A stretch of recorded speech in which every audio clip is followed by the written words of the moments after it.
रामेश्वर जी, मुझे सचमुच में ये बात कह के नहीं जाऊंगा तो मेरे मन पे बोझ रहेगा।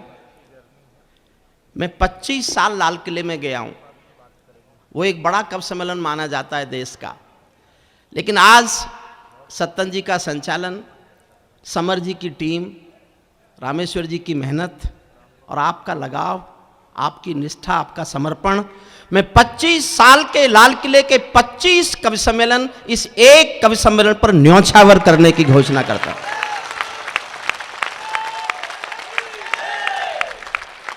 और ये हमारा हिंदू नूतन वर्ष था, इस नूतन वर्ष पर यह प्रारंभ हुआ। मेरा ये दृढ़ मत था, वो जो बहुत सारे प्रोग्राम आते हैं, लाफ्टर चैलेंज, कॉमेडी सर्कस, वो सब 31 दिसंबर को शराब के नशे में डूबे हुए डिस्को हैं। और ये कवि सम्मेलन नव संवत्सर की शाश्वत धारा बना करके आपने इसको आज मान सम्मान दिया। मैं आपके सामने सर झुकाता हूँ, सल्यूट करता हूँ भोपाल की इस जनता को, जिसने हमारे बहुत दिनों के बाद एक कवि सम्मेलन के, अच्छे कवि सम्मेलन के सपने साकार होते दिखाई। मैं भी एक कविता पढ़ूंगा। देखिए, मेरा सत्तन जी का संकट ये है, हमारा नंबर जब तक आता है, मेरा बाद में आए या सत्तन दादा का बाद में आए, तब तक आप बहुत अच्छे अच्छे गीत, बहुत अच्छा अच्छा वीर रस, बहुत अच्छा अच्छा व्यंग सुन चुके होते हैं। और हमारी हालत ऐसी होती है, आपने सड़क पर ठेले पर कोल्हू में गन्ने का रस निकलते देखा है?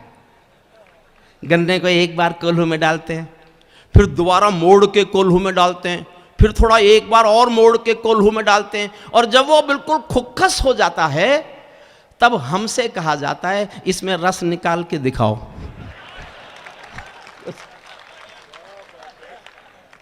मैं नींबू फंसा के कोशिश करता हूं। आज्ञा हो तो मैं भी छेड़ूं वीणा की झंकार व भय। सल्यूट आपको साहब। रामेश्वर जी, मुझे आज पहली बार ये महसूस हो रहा है मैं मेरठ में पैदा क्यों हुआ। समर जी, आपका बड़ा होना कोई महत्वपूर्ण नहीं है, आप भोपाल में रहते हो यार, ऐसी जनता की कविताएं सुनाते हो, इस जनता को, इन लोगों का प्यार तो न जाने किसको क्या बना दे।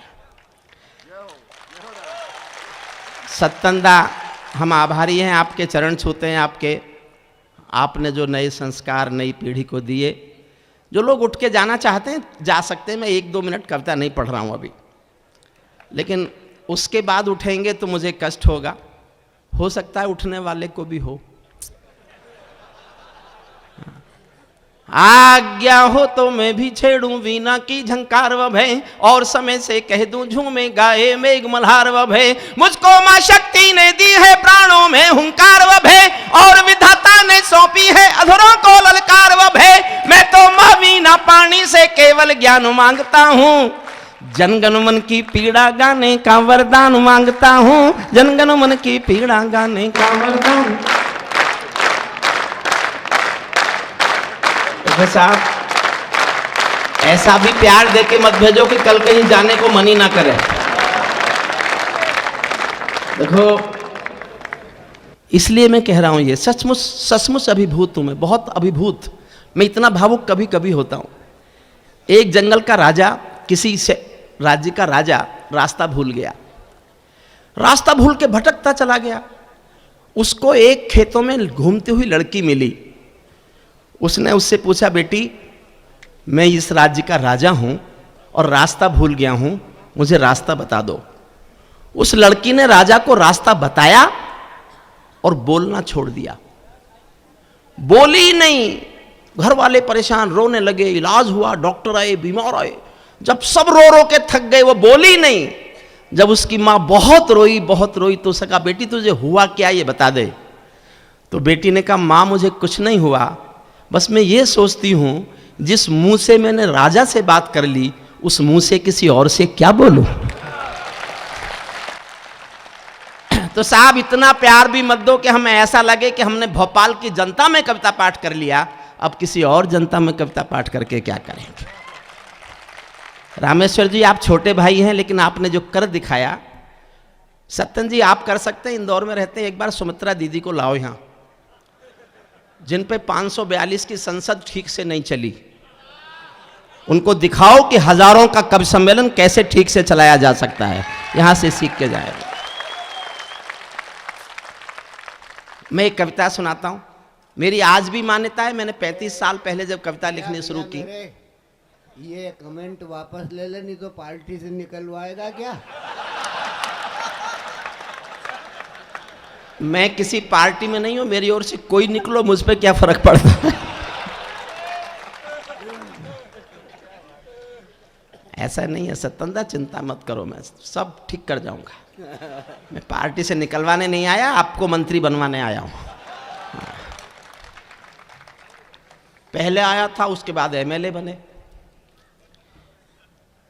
बहुत दिनों बाद आया हूं। इस बीच हो सकता है कर्मश्री की आर्थिक स्थिति अच्छी ना रही हो।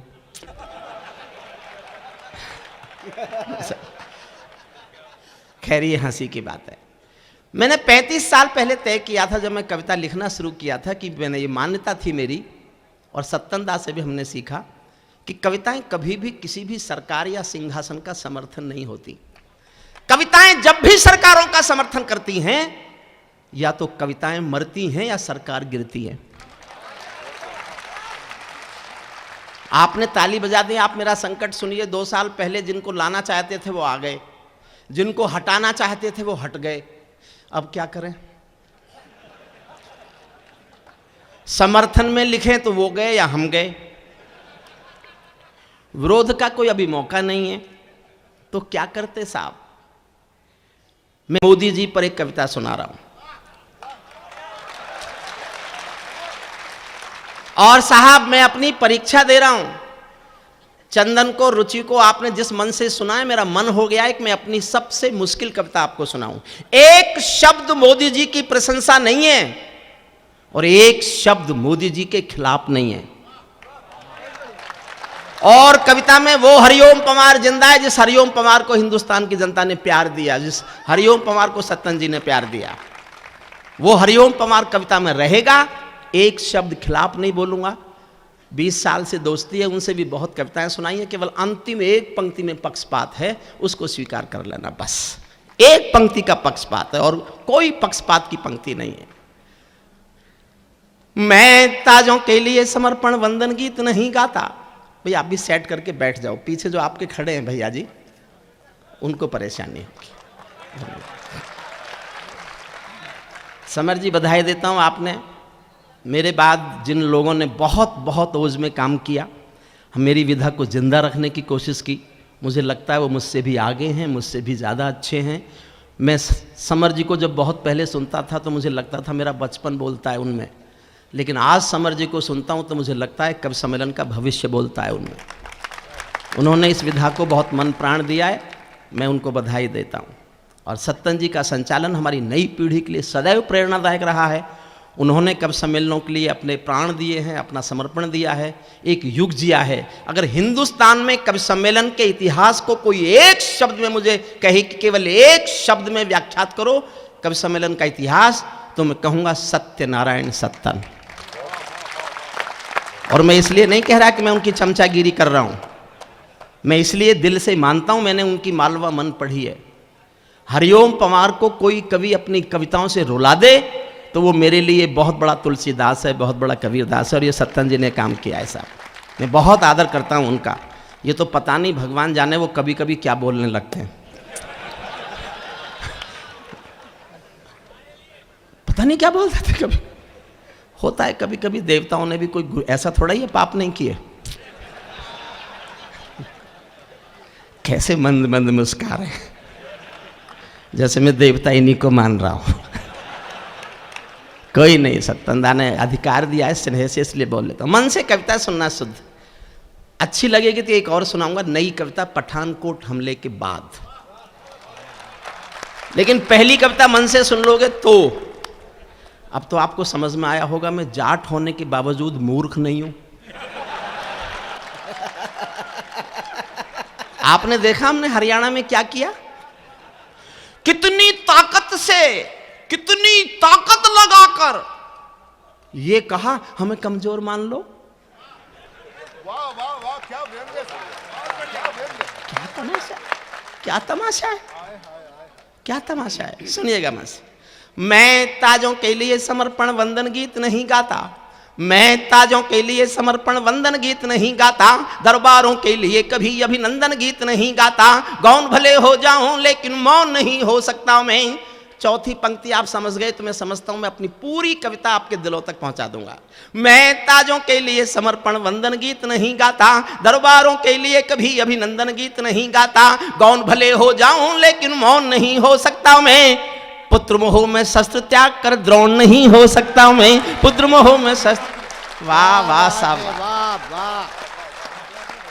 रामेश्वर जी, सत्तनदा, आज ये कवि सम्मेलन कविता पढ़ने नहीं आए, हमें तो लग रहा है हम अपनी कविताओं को तीर्थ कराने आए। और कविता का कोई तीर्थ हो सकता है तो इससे अच्छा नहीं हो सकता। लगता है कि शिवालय में हम कोई पूजा कर रहे हैं। क्या बात है भाई, वाह। अद्भुत। जीते रहो। मैं जितना मैंने कहा मैं बहुत पत्थर आदमी हूं, इतना पत्थर हूं कि अपने करीब किसी को नहीं आने दिया। चंदन, तुम्हारा इस उम्र में यह हाल है, मैंने इस उम्र तक किसी को नहीं आने दिया। ये बात गलत लगती है, कोई आई ही नहीं। तुम तो बहुत फिराक में रहे होगे कि कोई आ जाए, पर कोई आई ही नहीं है। और लोगों को भी लगा कि इसको बेटी दे के करेंगे क्या, है तो रात रात भर वैसे ही रोता फिरता है कवि सम्मेलनों में है। भाई बेटी का भविष्य बिगड़ जाएगा, इसलिए जवाब तो दे सकता हूं पर आपके घर में नहीं देना चाहता। नहीं, मेरे घर में काहे कोई जवाब देना, हमने तो अच्छे अच्छों को जवाब दे दिए। खैर है, इसीलिए लोग तुम्हें कवि सम्मेलन का भीष्म पितामह कहते हैं। हे। और आप हंस पड़े। आपने कभी भीष्म की व्यवस्था पर सोचा है? जानते हो क्यों रहा वो कुंवारा? उसका बूढ़ा बाप एक बुढ़ापे में और शादी करना चाहता था, और जिससे करना चाहता था उसकी शर्त यह थी कि उसी की कोख की संतान हस्तिनापुर की राजगद्दी की मालिक होनी चाहिए। भीष्म को अपने बूढ़े बाप की एक और शादी की इच्छा पूरी करने के लिए कुंवारे रहने का व्रत लेना पड़ा। और यह बात केवल मैंने मजबूरी में आज आपको इसलिए बताई, मैं इनको पिता के समान ही समझता हूं।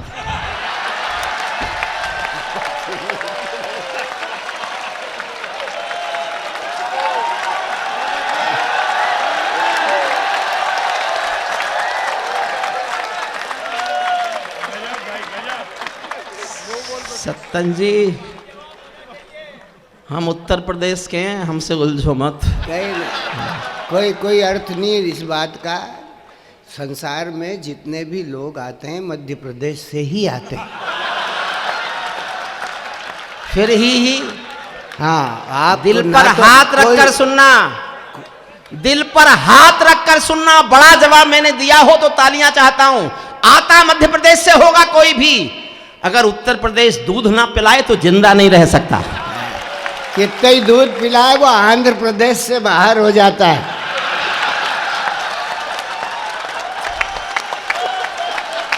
देखो साहब, तर्क तो तर्क ही होता है।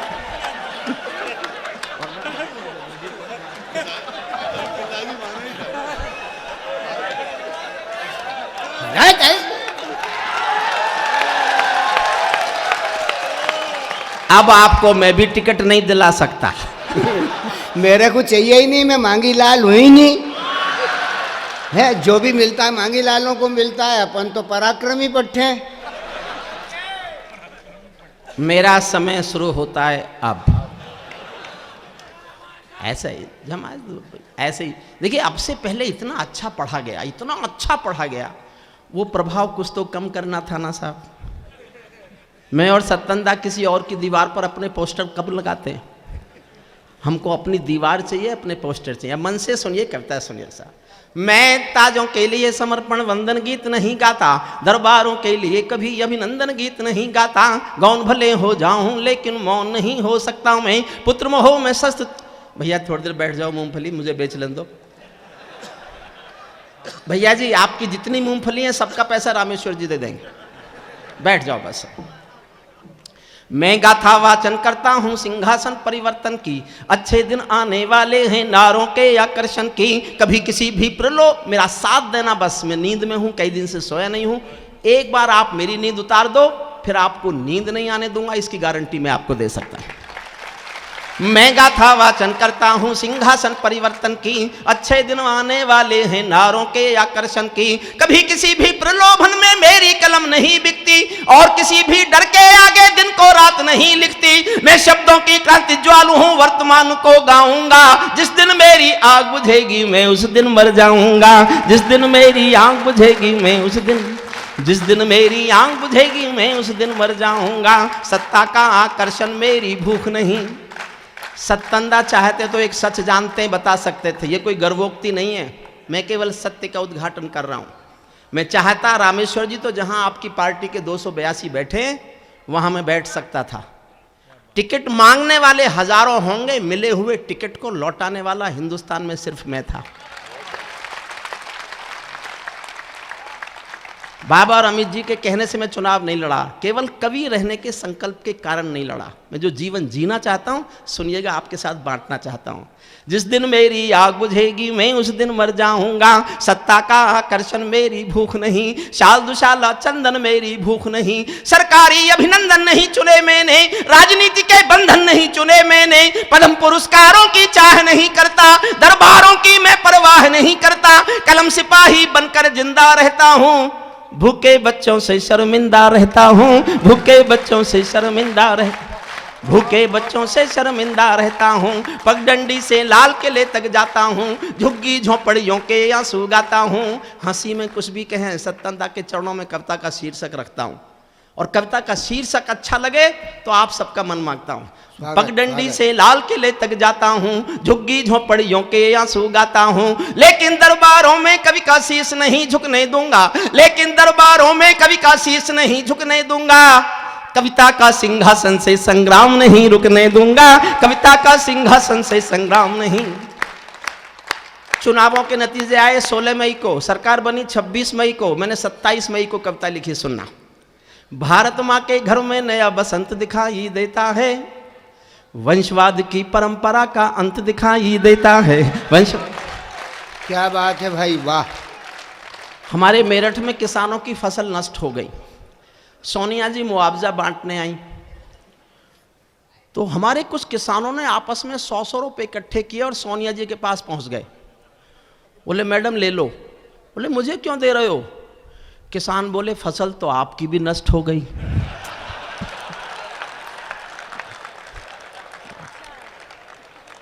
क्या करेंगे आप? हमारे शहंशाह से मुकाबला कराएंगे? उस युवराज का जो किसान उसके पास पहुंचे कि फसलें नष्ट हो गई, तो किसानों से कहा खुले में क्यों बोई थी? सत्तन जी आप तो युवराज को बनाए रखो, हमारा शहंशाह बना रहेगा, कोई चिंता करने की जरूरत ही नहीं है। अगली पंक्तियां पढ़ता हूं मैंने, फिर आपसे वादा कर रहा हूं, एक पंक्ति प्रशंसा नहीं है, एक पंक्ति खिलाफ नहीं है। आखिरी पंक्ति में पक्षपात किया है बस मैंने मोदी जी को 20 साल कविता सुनाने के कारण। लेकिन 2 पंक्तियां मुझे बहुत अच्छी लगती हैं, आपको भी अच्छी लगे तो पीछे तक एक बार तालियों का आकाश देखना चाहता हूं, सुनिएगा। सुनने के बाद, भारत माँ के घर में नया बसंत दिखाई देता है, वंशवाद की परंपरा का अंत दिखाई देता है। तुमने उस दिन परंपरा का सूरज एक उगाया था, तुमने उस दिन परंपरा का सूरज एक उगाया था, जिस दिन तुमने संसद की चौखट पर शीश झुकाया था। जिस दिन तुमने संसद की चौखट, कहाँ गया? अरे बाबा मेरे पास आ गया। जिस दिन तुमने संसद की चौखट पर शीश झुकाया था, बहुत बधाई देता हूं मैं परिवर्तन के नायक को। उनकी जगह और अपनी जगह तय करता हूं, और इस रिश्ते पर सत्नंदा की मोहर चाहता हूं। बहुत बधाई देता हूं मैं परिवर्तन के नायक को, बहुत बधाई देता हूं मैं परिवर्तन के नायक को, लेकिन कैसे मर जाने दूंगा आंसू के गायक को।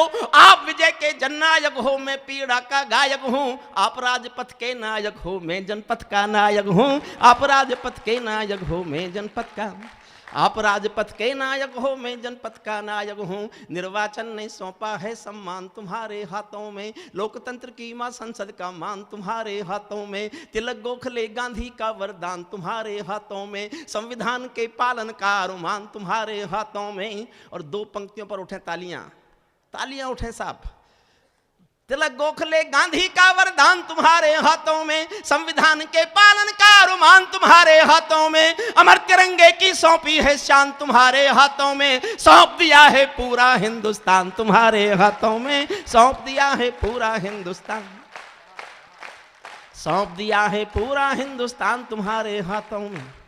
विजय किसी की नहीं, विजय ये सिर्फ नमों के यश की थी। और अगली एक पंक्ति आपका प्यार मांगती है, व्यंकार है तेज, मैं तेज को सौंपता हूं, उसका बड़ा व्यंकार होने का मैंने सबूत देखा है, लेकिन मैं भी व्यंग की एक पंक्ति पढ़ रहा हूं, सुनना साहब। विजय किसी की नहीं, विजय ये सिर्फ नमों के यश की थी, और पराजय गांधी जी के बंदर के अपयश की थी, और पराजय गांधी, और पराजय आदरणीय बैठ जाओ प्लीज, और पराजय गांधी जी के बंदर के अपयश की थी। 10 सालों तक बैसाखी से तारे टूटे मौन रहे, घोटालों पर घोटालों के अनबम फूटे मौन रहे, हर घटना दुर्घटना पर मौनी बाबा हो जाते थे, हनुमान चालीसा सीने पर रखकर सो जाते थे, हनुमान चालीसा सीने पर रखकर सो जाते थे। जिस ईमानदार के घर में कौल दलाली पलती हो, उस दब्बू ईमानदार के पाप नहीं छिपने दूंगा, कविता का सिंहासन से संग्राम नहीं रुकने दूंगा। कविता का दूसरा छंद सुनना। आज आपके रथ के सारे घोड़े हिम्मत वाले हैं, कुछ सन्यासी साधु ज्यादा हिम्मत वाले। रामेश्वर जी मैं माफ नहीं करता किसी को। आज आपके रथ के सारे घोड़े हिम्मत वाले हैं, गायत्री के गंगा मां के गैया के रखवाले हैं। 2 पंक्ति पढ़ रहा हूं साहब, और भाजपा वालों के बीच पढ़ रहा हूं।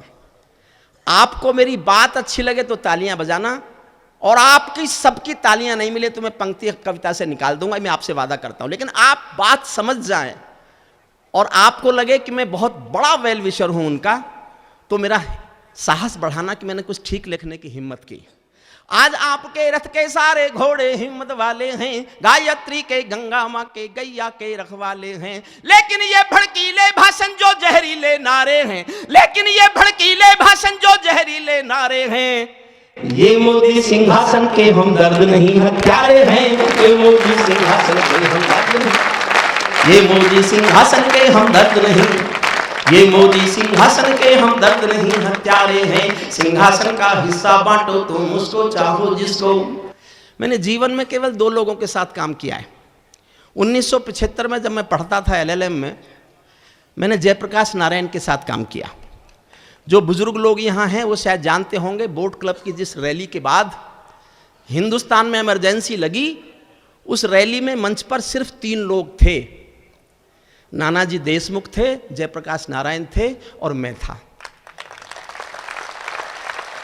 मैं जेपी के आंदोलन की कोख से पैदा हुआ कवि हूं। मैंने जेपी आंदोलन में मीसा भोगाए, लेकिन मैं राजनीति में नहीं गया। उसके बाद मैंने एक साधु के साथ काम किया।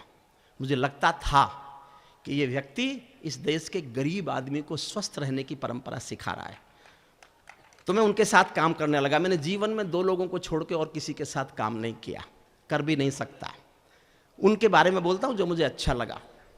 मैं उनके रोहतक के भाषण का रेखांकन नहीं करता, नहीं करता। जो मुझे उचित नहीं लगता वो मैं नहीं करता, लेकिन जो मुझे लगता है कि ये वो हैं, वो मैं पढ़ रहा हूँ, देखना चाहता हूँ आप उन्हें कितना याद करते हैं, प्यार करते हैं। सिंहासन का हिस्सा बांटो तुम उसको चाहो जिसको, भूल न जाना रामदेव के स्वाभिमान की कोशिश को, भूल न जाना रामदेव के स्वाभिमान की कोशिश को। जिनके अंदर संघर्षों का एक पुरोधा देखा है, जिनके अंदर युग परिवर्तन का एक योद्धा देखा है, जिसने काले धन पर घर घर जाकर अलग जगाया था। बाबा ने परिवर्तन का मौसम अनुकूल बनाया था, बाबा ने कथनी करनी का भेद मिटा कर दिखा दिया, वंशवाद को राजमहल से दूर बिठा कर दिखा दिया, वंशवाद को राजमहल से दूर बिठा कर दिखा। और मेरे ये छोटे भाई बहन कहते हैं कि हिंदुस्तान में कब सम्मेलनों में तालियों के पहाड़ बनाने की परंपरा जिन लोगों ने शुरू की सत्तनदा आपके बाद, उनमें एक मैं भी था। बूढ़ा मैं अभी भी नहीं हुआ। आज मैं रामेश्वर जी आपके इस नव वर्ष के पर्व पर यह एहसास जीना चाहता हूं कि मैं आज भी तालियों का पहाड़ खड़ा कर सकता हूं। 2 पंक्तियां पढ़ूंगा, ये मेरी ईगो समझ लेना। मैं ये एहसास लेके जाना चाहता हूं कि मैंने पिछले 5 साल की सबसे ज्यादा तेज तालियों की आंधी में इन लाइनों को पढ़ा। 2 लाइन सुन लेना, आपको मन करे तो मुझे एहसास कराना कि आप मुझे बहुत बहुत बहुत प्यार करते हैं। जब मैं खड़ा हुआ और पहली पंक्ति पर जिस तरह आपने प्यार दिया, मैं आपसे उम्मीद करता हूं कि मैं अपने जीवन की एक बड़ी याद यहां के लेके जाऊंगा। बाबा ने कथनी करनी का भेद मिटा कर दिखा दिया, वंशवाद को राजमहल से दूर बिठा कर दिखा दिया। स्वामी जी ने पतंजलि को पुनः जिला कर दिखा दिया, पेट हिलाने वाले ने सरकार हिला कर दिखा दिया। पेट हिलाने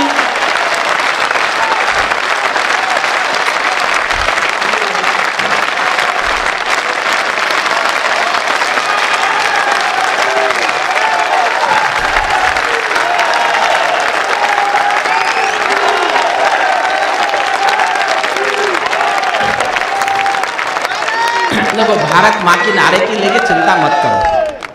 बहुत चिंतित सब लोग हमारे, एक वो हैदराबाद वाला नारा नहीं लगाएगा, उससे पूछो तू क्या नहीं बोलेगा।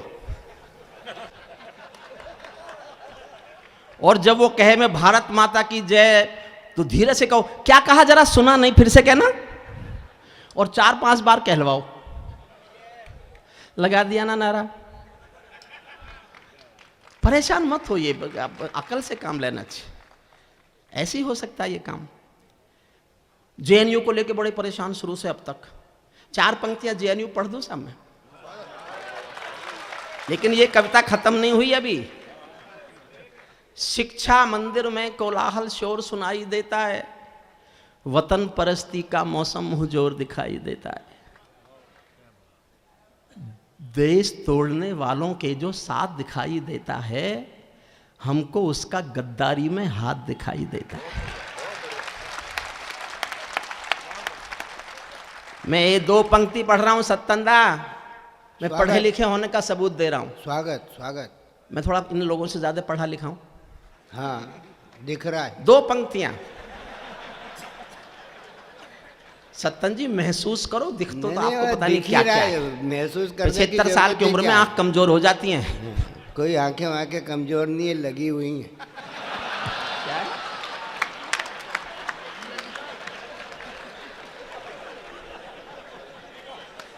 चलो, आपको लगे कि पढ़े लिखे की समझदारी इन लाइनों में है तो बहुत फिर ऐसा प्यार देना। पढ़े लिखों से चलो मान लेता हूं ये कुछ बच्चों की नादानी थी, चलो मान लेता हूं ये कुछ बच्चों की नादानी थी। नादानी को खुला समर्थन आपराधिक शैतानी थी। क्या बात है, वाह। नादानी को खुला समर्थन आपराधिक शैतानी थी। देश तोड़ने वाले जो भी दंश दिखाई देते हैं, ये सब जाफर जयचंदों के वंश दिखाई देते हैं। ये सब जाफर जयचंदों के।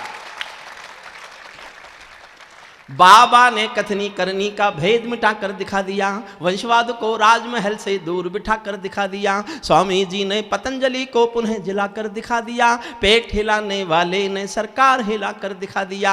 ये भारत को जगत गुरु का मान दिलाने वाले हैं, आज नहीं तो कल पूरा संसार हिलाने वाले हैं, आज नहीं तो कल पूरा संसार हिला।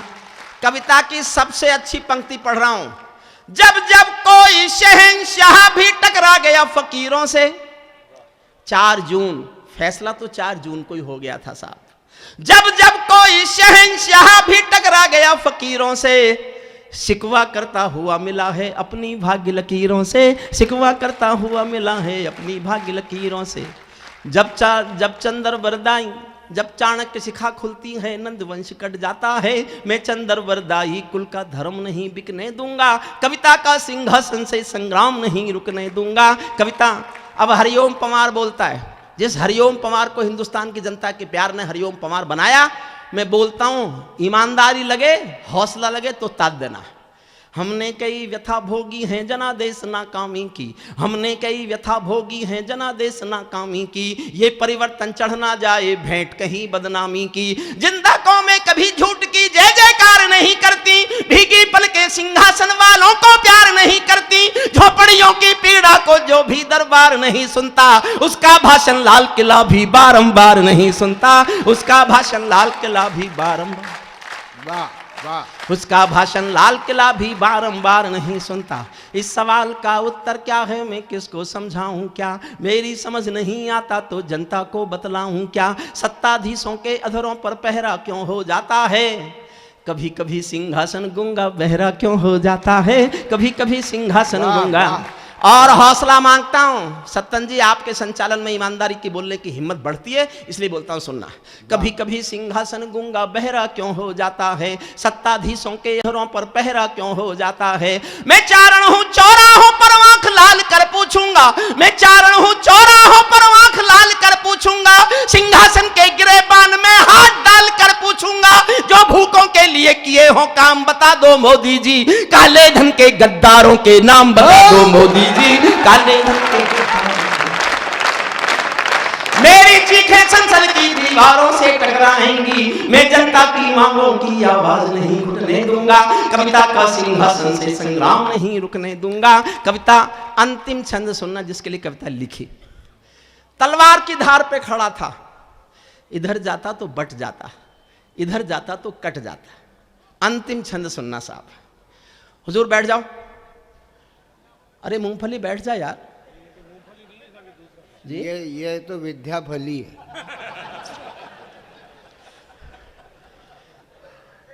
ये सौगंध तुम्हारी है मैं देश नहीं बिकने दूंगा, ये कह के आए ना साहब।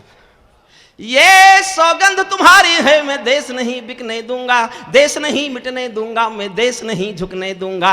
है मेरा विश्वास कभी सौगंध नहीं तोड़ोगे तुम, भारत माँ की सेवा का अनुबंध नहीं छोड़ोगे तुम। ऐसा कुछ कर जाओ पूरा देश देखता रह जाए, देश नहीं भूमंडल का प्रवेश देखता रह जाए। ऐसा कुछ कर जाओ पूरा देश देखता रह जाए, देश नहीं। 10 लाइन पढ़ता हूं रामेश्वर जी, ये 10 मांग पूरी करा दो, मैं सब कुछ छोड़ के उसकी प्रशंसा गाने लगूंगा, अभिनंदन करने लगूंगा। मैं अपना ये कसम भूल जाऊंगा कि मैं सरकारों के खिलाफ नहीं बोलूंगा, पक्ष में नहीं बोलूंगा। मैं पक्ष में बोलूंगा, जम के बोलूंगा, लेकिन मेरी 10 मांग पूरी करा दो। एक एक पंक्ति में एक एक मांग है। नव वर्ष पर इस उम्मीद से कि पूरी हो जाए, इस मंच पर पढ़ रहा हूं, ये समझ के पढ़ रहा हूं कि मंदिर में पूजा कर रहा हूं। एक एक पंक्ति में एक एक मांगे, अच्छी लगे तो समर्थन करना। ऐसा कुछ कर जाओ पूरा देश देखता रह जाए, देश नहीं भूमंडल का, देश नहीं भूमंडल का परिवेश देखता रह जाए। पहली मांग, संसद को गुंडों से दागी चेहरों से खाली कर दो। समर्थन करो साहब, क्या बात। संसद को गुंडों से दागी चेहरों से खाली कर दो, भूखे मरते हुए किसानों के घर खुशहाली भर दो, भूखे मरते हुए किसानों के घर खुशहाली भर दो। खेलों को नेताओं से पूंजीपतियों से मुक्त करो। महत्वपूर्ण पंक्ति है। खेलों को नेताओं से पूंजीपतियों से मुक्त करो, माँ बहनों बेटी का जीना स्वाभिमान से युक्त करो। झोंपड़ियों को मत सिखलाओ तौर तरीका जीने का, उन्हें मैसर कर दो केवल अच्छा पानी पीने का, उन्हें मैसर कर दो केवल अच्छा पानी। नंगे बदन लिए फिरते हैं ख्वाहिश एक लंगोटी की, खाली पेट लिए बैठे हैं उम्मीदें 2 रोटी की। कहीं भूख से कोई बच्चा मर ना जाए, याद रहे 10 करोड़ भूखी पीढ़ी की याद तुम्हें फरियाद रहे। तुम चाहो तो भारत के घर घर को देवालय दे दो, लेकिन सबसे पहले झोंपड़ियों को शौचालय दे दो, लेकिन सबसे पहले झोंपड़ियों को शौचालय दे दो। ऐसा कुछ कर जाओ पूरा देश देखता रह जाए, देश नहीं भूमंडल का पर।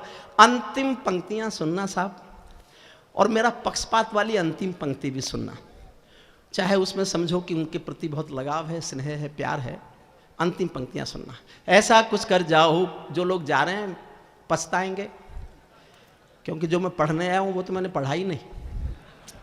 ऐसा कुछ कर जाओ पूरा देश देखता रह जाए, देश नहीं भूमंडल का परिवेश देखता रह जाए। ऐसा लगे कि सबका साथ तुम्हारे दिल की इच्छा है। अंतिम पंक्तियां सुन लेना साहब, मैंने अपनी पढ़ाई लिखाई का सारा सारांश इसमें डाल दिया है। ऐसा लगे कि सबका साथ तुम्हारे दिल की इच्छा है, सामाजिक सद्भाव तुम्हारी सबसे बड़ी परीक्षा है। ऐसा लगे कि गुजराती बेटा गांधी का सपना है, ऐसा लगे कि गुजराती बेटा गांधी का सपना है, ऐसा लगे कि गुजराती बेटा गांधी का सपना है, ऐसा लगे कि दिल्ली का सरपंच हमारा अपना है, ऐसा लगे कि सबा अरब की आबादी का दमखम हो, ऐसा लगे कि भारत की सब तहजीबों का संगम हो, ऐसा लगे कि देशद्रोहियों को तुमने ललकार दिया, ऐसा लगे कि भारत मां का हर दुश्मन धिक्कार दिया, ऐसा लगे कि काले धन का पूरा खेल हिल गया है, ऐसा लगे कि दिल्ली को सरदार पटेल मिल गया है, ऐसा लगे कि